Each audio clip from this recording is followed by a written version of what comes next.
Alhamdulillah, wassalatu wassalamu ala Rasulillah. All praise due to Allah, and may Allah's peace and blessings be on the last messenger of Allah. As we concluded in the previous session, that magic has a variety of different forms. From the Muslim or Islamic perspective, where supernatural things are taking place and the origin of these things are not clear, they're subtle, they're difficult to identify. This comes under the general heading of magic. So where a person is possessed, this will also be included in magic, because that possession can be done by somebody sending a jinn on somebody else. And the main purpose, we said, of jinn possession was drawing people into shirk. Right? The means of exorcism, whether we exorcise an individual or a place, is basically the same for Muslim, is that we recite Quranic texts or hadith, incantations which the Prophet ﷺ prescribed. We use these to remove the jinn from somebody who may be affected. Now, the methods used by non-Muslims will be, of course, calling on others besides Allah, or they may call on the jinn to remove a jinn, and Muslims may also get in this. They may contact other Muslims who claim to be able to exorcise by calling on other jinn, or somebody feels that magic has been done to them, and they will ask, can we go to another person who is dealing in magic, a sorcerer, to have counter magic done? No, it's not acceptable. For a Muslim, we only have one option, that is removing it by legitimate means from the Quran or from the Sunnah. We cannot employ those methods which are involving some form of shirk, calling on the jinn, etc. And the books of magic from North Africa and elsewhere, which have prescriptions for calling on the jinn, usually this involves some kind of sacrilege. Even in Christian tradition, it's known, you commit some form of what they would consider to be sacrilege for the jinn to become or make contact with you. What they feel it's for the jinn to become submitted to you. But as we said before, the jinn will not become submitted to human beings. But they may do things that you request, as long as you do things that they request from you. Okay? In terms of the Sunnah, there are specific hadiths, and 3 of them are mentioned in the book, of incidents where the Prophet ﷺ exorcised other Muslims. In one case, there was a young boy given to the Prophet ﷺ, and he sat the boy in front of him and blew in his mouth, saying, Bismillah, Bismillah, in the name of Allah, that is, I am the slave of Allah, so get away, O enemy of Allah. Right? He repeated that, blowing into the boy's mouth. And that was sufficient to exorcise him.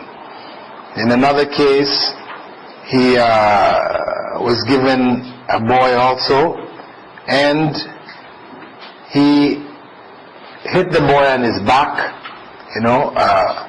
while telling the enemy of Allah, Satan, to get out, saying, get out, enemy of Allah, get out. Right? And on the 3rd occasion, this is actually a case of the companions, they cured an individual who was possessed by reciting Surah Al-Fatiha over the individual for 3 days, in the morning and the evening. They recited over him, morning and evening, and that was enough to cure him. So from these narrations and other narrations similar to them, We have general patterns of what is permissible. Recitation of Quran, commanding the entity that has possessed the person to leave. These are legitimate ways, but of course invoking Allah's name throughout it. And what has become popular in some parts of the Muslim world is that the striking of the person, can reach deadly limits. And there was a case in the UK where two peers who are like so-called Sufi leaders or whatever, beat a young girl to death in Birmingham, right? And they did a whole television program on it. They ended up in jail, but they claimed to be exorcising her, and they fed her, pepper powder, red pepper powder, didn't give her anything to drink. And they were beating her with canes and all kinds of stuff. Until they broke ribs. It was really serious physical abuse. And she died. There was a case in Egypt also of a woman who was exorcised and was killed in the process. So the idea of using blows which are painful blows, physically painful blows, this is not really supported by the Sunnah, because Prophet ﷺ had said, Al-Muslim man salim al-Muslimuna min lisani wa yadi. The Muslim is one from whom other Muslims are safe from his hands and his tongue. So, if you're inflicting pain on the person, that when they, get up, they're suffering, you can see bruises and they're complaining of hurt and etc., then this is not appropriate, right? And that's an appropriate method. Some people use other methods which are more what we call psychosuggestive methods, where they will tell the person that they'll squeeze parts of the body and say they're chasing the jinn up to their head. If it reaches their hair, then they'll tie the hair in a knot, cut it off, put it in a bottle and say, okay, we've caught the jinn in the bottle and we're going to set him on fire. Things like this, which psychologically, if your problem is not really the jinn, you can find yourself cured after it, because people are susceptible to these psychological suggestions, right? So you'll find a lot of that going on. People tying cords around people's toes and saying the jinn is stopping the jinn from coming out through the feet, and they're going to control it. And I've observed some of these things when I was doing my research for my thesis. I observed quite a few, And in my book, The Exorcist Tradition in Islam, actually I did list, about 10 or 15 of these exorcists from different parts of the Muslim world who claim to be doing it according to Quran and Sunnah.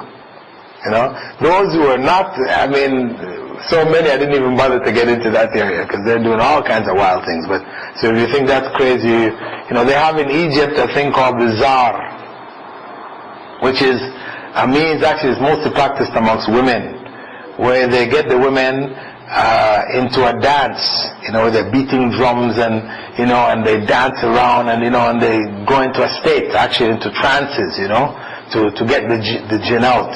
And funnily enough, it's quite similar to what these Pentecostals experience, in their supposedly receiving the Holy Spirit. But the reality of this receiving is the evil spirit, and so they end up falling down and speaking in tongues and all these other kinds of things. This is forms of jinn possession. And actually those people, I remember reading one of the most popular fortune tellers in the U.S. Still her name doesn't come to my mind. Huh? No. There's another one, the one who predicted the death of President Kennedy, to the month, and how. She became very popular, and she wrote books, and books were top sellers. But anyway, one of her books, she was describing when she receives this information, and how she goes into a trance, and she can feel something coming over her. She's actually describing, possession, I mean, of course, the way it is talked about is not as if it's possession, but we understand from how possession takes place that that's what in fact was happening to her. Anyway, concerning the ruling on magic, the Prophet ﷺ, was quoted by Jundub ibn Ka'b to have said the prescribed punishment for the magician is that he be executed by the sword. Now, that narration is actually not authentic. However, that they be killed was understood by the Sahaba, or it was a judgment made by the righteous caliphs, and they instructed, Umar ibn al-Khattab, the caliph, he sent messages to those Muslims who were involved in fighting against the Romans, the Byzantines, and the Persians, that they should kill the fortune tellers that they call, fortune tellers and magicians, right? So it's been generally accepted that this was the punishment for it. Hafsa, the wife of the Prophet ﷺ, is authentically reported to have killed a servant girl of hers who had done some magic to her. Some people might ask, what about in Medina? Why didn't the Prophet ﷺ do the same to Labib ibn Asam, which would be a clear indicator that it's permissible to do so? But that situation was different. I mean, this was in the early stages where Muslims were not in control over Medina, right? I mean, the Prophet ﷺ was accepted and the community was just establishing itself. So for him to then send somebody out to go and kill a member, a citizen of the city, for evidence which is not clearly obvious, right? Because to say, well, this man did magic on me and I'm going to go kill him, this is not an easy act to carry out, where it's not a Muslim society where they've accepted and their evidences can be brought and you have a rule of law, right? So those circumstances didn't permit it.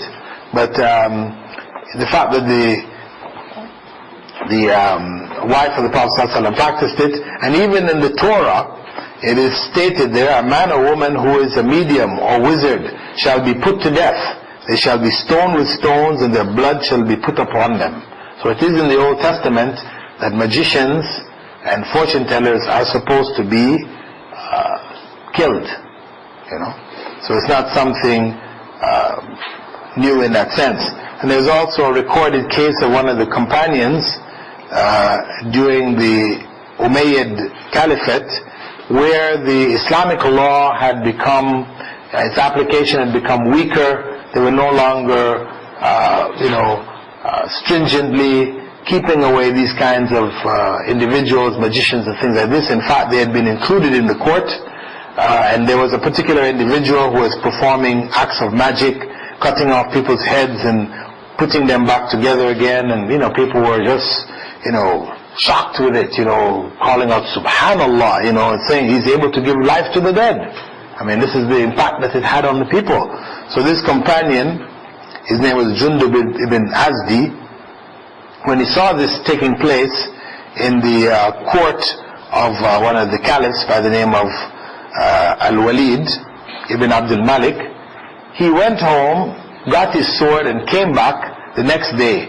And when the man was about to do his trick, he stepped out through the middle of the people and chopped off his head and said, okay, bring yourself back to life again.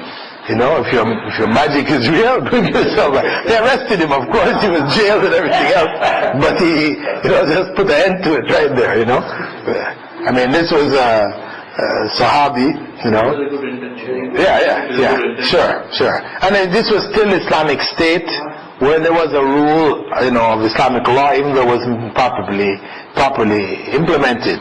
So this is not an example that we're going to go take back to our, non-Muslim countries that we're coming from and go start killing magicians, right? So, know that this was an exceptional case, in that circumstance.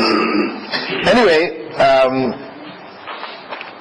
as we said, the ruling on magic in general is that it is haram.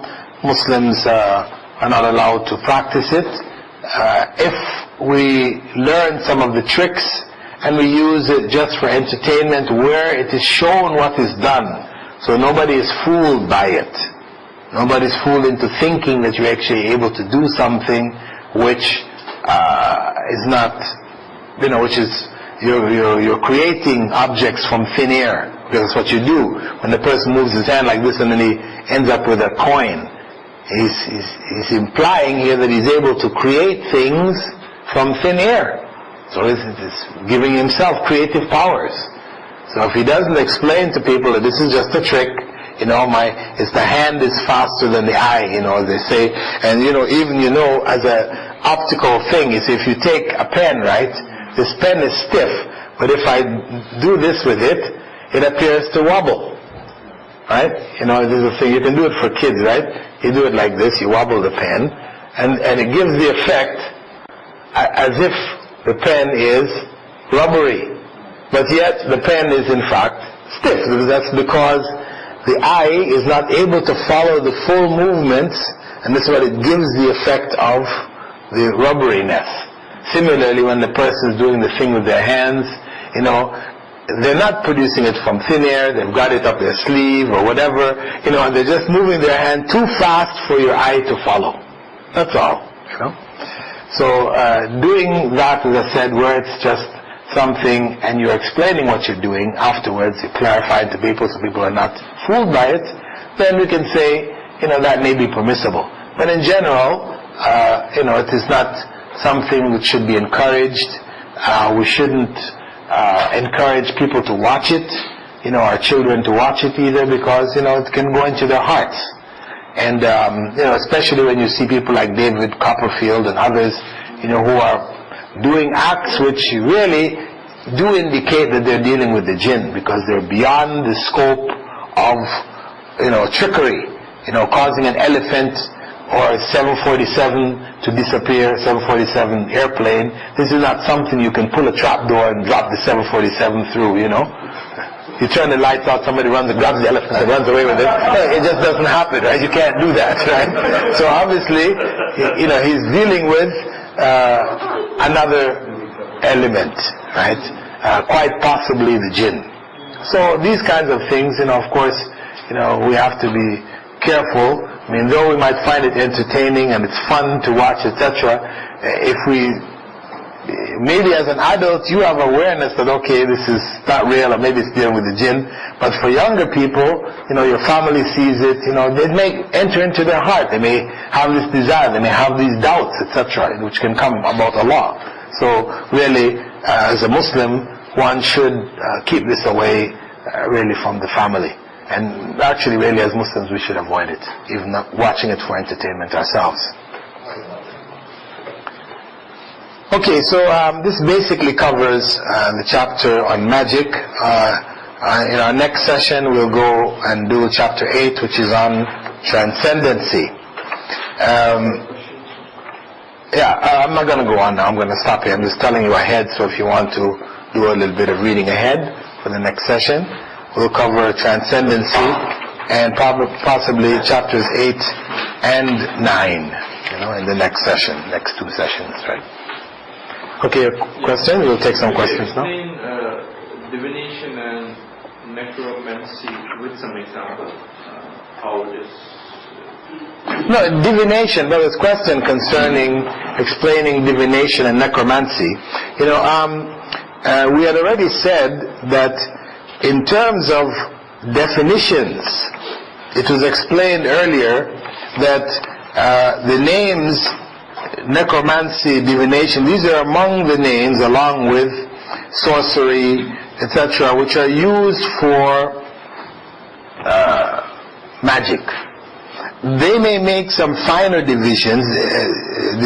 They said divination is an attempt to gain supernatural insight into the future, right? So divination is really a form of fortune telling, but they will use elements which we relate back to magic, because they're dealing with the jinn. Whereas necromancy, necro means the word for dead. Necromancy involves communication with the dead. So you have where the seances, where a person claims to the voice of somebody else, your dead uncle or your grandfather will come and speak through this person. This is, the official name is necromancy, because you're dealing with the dead.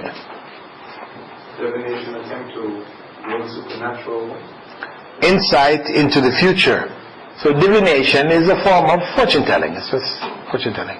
How about the spirit of the glass and the spirit of the Ouija board? Yeah, the Ouija board, they have a board where you put a cup and people hold their hands on it, and then you can read off things, yes, no, you ask it questions and things like this. Some of this is just playing around, but then there are elements where the jinn may come in, right? Oftentimes people who do it, nothing really comes out of it. But there are some times where people will do it. Maybe they have done some acts of sacrilege before it. They burn a Quran or, variety of other things. But anyway, brother was just describing, how as a young person in the Philippines they used to practice it. And they call it there the spirit in the glass. How it's known in the West is the Ouija board. They call it a Ouija board, O-U-I-J-A board. Which is the same thing. You have a board where it's written the alphabet, a yes and a no and things like this. And they have a cup. They'll put a cup there, right? Yeah. Well, you use the glass because, as he said, what they did, they made a sacrilegious prayer over it. Saying, instead of saying, our Father who art in heaven, they said, what? Our Mother who art in heaven.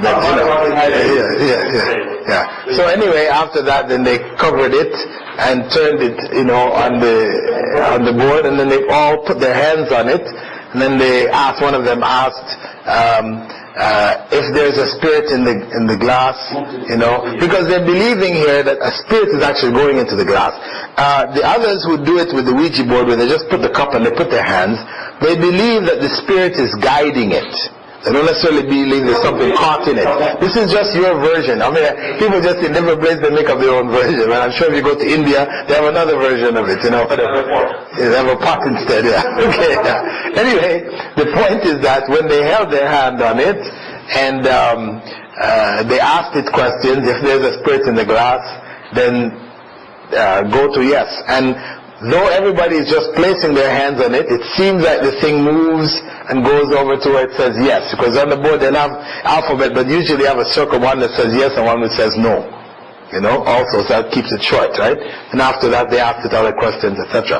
But, this could be a psychological thing, or it could be the impact of the jinn. That the jinn could move that whilst you're all holding it there, and it is moving it there. Because it's drawing you into what? Shirk. Ultimately, that's where you're headed. So, this is one of the games which seems like an innocent game, but in fact, it's actually drawing people into forbidden areas,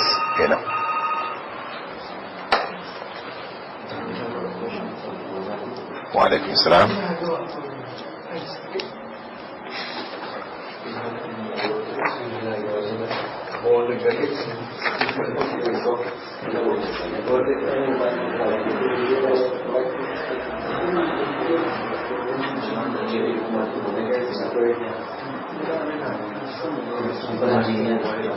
Just make the statement.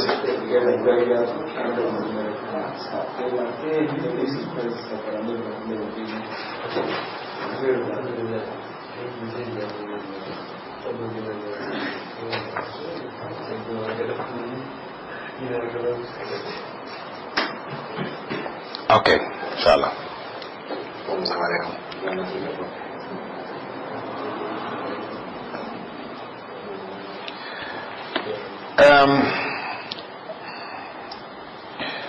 There's a reference, and actually if you're going to pass the references to me, it's better to give it to me according to the hardback so I can follow it.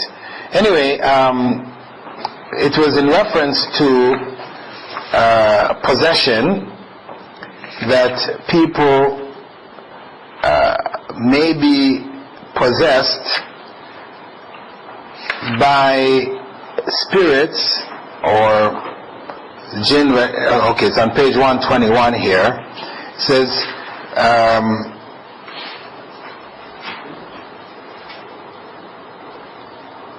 I think it's 121, anyway, where the jinn may inhabit or possess bodies that are prepared for their possession, you know. Did you find it?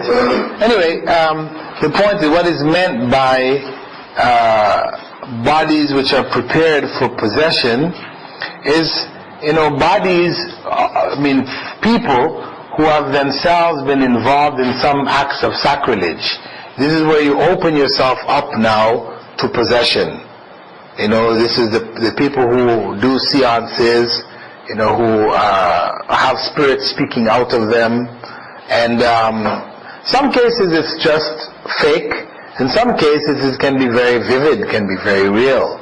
You know, where you find somebody saying something about yourself, incidents in your life which only you and somebody else knew about. There's no way this person could know about it. You know, that can be done through contact with the qareen. But a body prepared, as I said, could be either by a person involving themselves in certain rituals and rites. You have practices, for example, amongst the Hindus, where they'll walk on coals. You know, they'll have a bed of coals and they walk on it. They work themselves, you know, mentally into a certain state, mentally, emotionally into a state where the jinn can come into them and enable them to walk over what would be, you know, burning coals, that if you stepped on it, your foot is burnt up into, they've gone walking right through these things, and you can see the cinders popping up around them. That the jinn enter and either form a layer on the bottom of their feet, because when they come out and they show their feet, there's no burning, you know. And so, of course, it appears to be something miraculous, you know. So that person, after working themselves into a certain state, you know, the jinn may enter them. Or like the Pentecostals we spoke about, who dance around and, you know, call on the saints and call on Jesus and everything, and when they work themselves into a frenzy, then they fall down on the ground. You see them, I think there was a CD, is a documentary available on the internet, you know, if you want to observe what happens to these people, and you see them crawling up and, you know, down like animals, howling, you know, and this is supposed to be the Holy Spirit. One question, why you spoke about people who are into magic. They are in like a contract with the jinn. What exactly is this sort of contract? Okay, brother's question concerning those involved in magic, where we said they are operating with the jinn. We said it is a form of contract. It's not a form of control. So we know it's not control, because we said this was limited to Prophet Sulaiman. So contract meaning that the person may be asked to go and, you know, bury something, cut a chicken's head off and drink the blood and pour it over themselves, and, you know, do some acts like this and bury it in a graveyard. And, you know, they go through and they prepare what they consider to be charms. You collect hair from somebody and tie it into knots and do all, you know, the various rites that they have them doing, where they're believing themselves that these rites somehow give it power, because that in itself is shirk. You see? So in them obeying the jinn's instructions to get what they think to be control, because they may even think it's control themselves. You know, when they do that, they are themselves falling into shirk. And it's worth noting too that you know, people who involve themselves in this may be fooled into thinking that what they're doing is with a good jinn, because you have this story you'll hear people talk about. When I was doing my research, people were telling me about, you know, this one in this village, or this lady, she used to have a good jinn who used to come and clean up her home, and, you know, another jinn used to come and teach her Quran, and, you know, these kinds of things, right? So from that she had, you know, some good jinns with her, right? The reality that there is, the jinns that are interfering in our lives are from the evil jinn. Otherwise, their world is blocked off from ours. Those who cross over and enter into our lives, their purpose is evil. But what happens is they may use good as a means of drawing you into evil. Because unless you are a clearly evil person yourself, who you just, revile in evil, so it's enough for them to show you corruption and that, and you're good to go. If you are a person who somehow, you're a relatively okay person, a good person, for you to be drawn into it, they would have to do it gradually. So they appear to do something. They wake you up for Fajr. You hear a voice in your ear, So it's a good thing. Who've woken you up for Fajr. That couldn't be evil, right? That's what you assume. So then it works with you gradually. It will tell you maybe other things which are good things. But then it starts to introduce, after you become convinced that this must be good, it must be from God, then it starts to introduce little evil things, subtly evil, and gradually draw you into corruption. Check, there's Give us a second question for the sisters. Go ahead.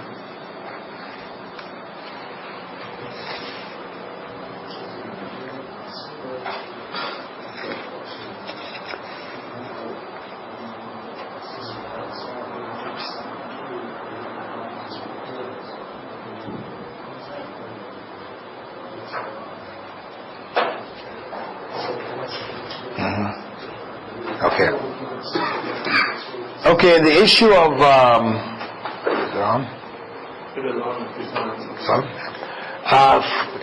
in terms of a person who has weak iman and then falls under possession, this weak iman comes under the heading of preparing oneself. It could be through using bells. The Prophet ﷺ had said the bells, are one of the means of calling Satan, right? So that's why we're told to keep bells out of our homes, or out of using bells in general.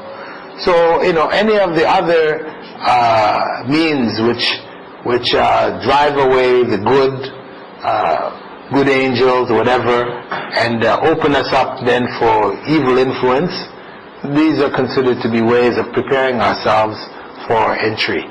Going to Hindu temples, and spending time there, contemplating, getting involved in yoga, where you go beyond the physical exercise.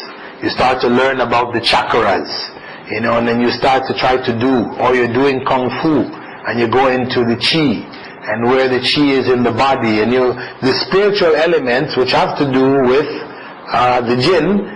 So when you enter into those doors, then you've opened the door for them.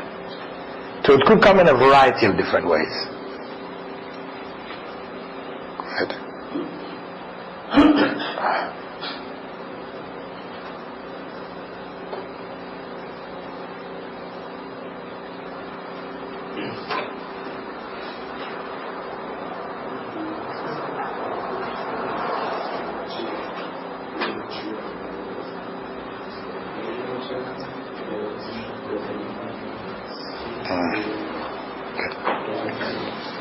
In the case of where the jinn may be offering or providing help to an individual and drawing them gradually into shirk, the sisters ask, how does one protect oneself from that? One protects oneself by being aware, by being conscious. That's simply because an incident happens or whatever which seems to point to good. It doesn't necessarily mean that it is from a good source, because evil forces may use good to draw you into evil.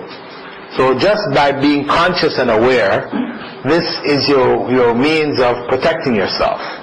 And being around good people who, when these things are happening to you, you talk to them, They can hear what you're saying. They'll be able to spot it and be able to advise you.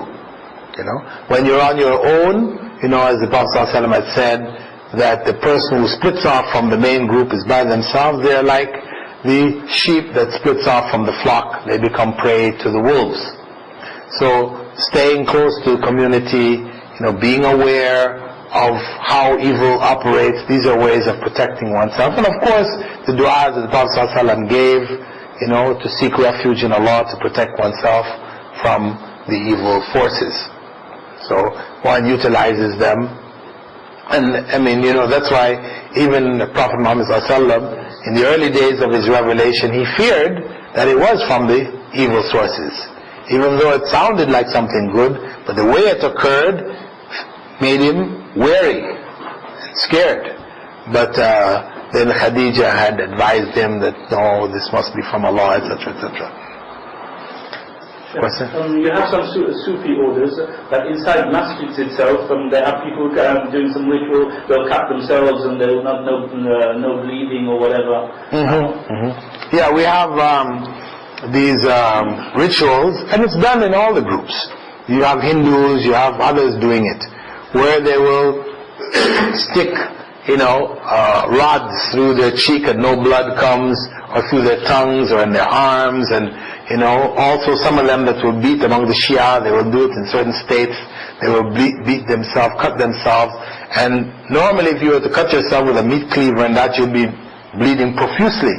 They'll have some blood that will be very, very light, and this can be also from the influence of the jinn.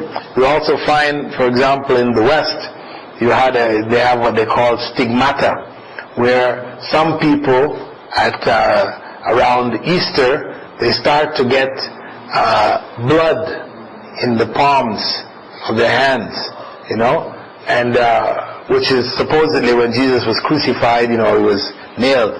So this they call it stigmata, and it's supposed to be the sign that, of course, confirming Jesus' crucifixion. And usually people who it happens to, they declare them to be saints. But for us, we understand that the jinn can, that's just a matter of changing the pressure on the outside of the skin so that the blood can cross the membrane of the skin. It can happen through their influence. And even issues like the cow or the calf, that mood, when Prophet Moses' people created this object of worship, in the form of a calf, and the calf started to move, then the people bowed down to it. And it's a case of possession. We also have, just like a few years back, I remember when people who were worshipping the elephant god, Ganesh, their normal rites, they pour milk over the head of the idol, and they found on one day, all over the world, in the UAE where I was, it happened in the UK, all over India, where it appeared that the elephant god was actually drinking the milk, and they started to put the milk by the mouth of the elephant, and the milk seemed to be going in. Scientists tried to explain that this was capillary action, in the stone idols, but the point is it was happening with brass idols as well. So really the explanation wasn't sufficient, and it just happened just for a brief period of time on one day, but it happened all over the world at the same time. The Hindus renewed their faith. Yeah, the Hindus renewed, because after you've seen that happen, you know that Ganesh has got to be God.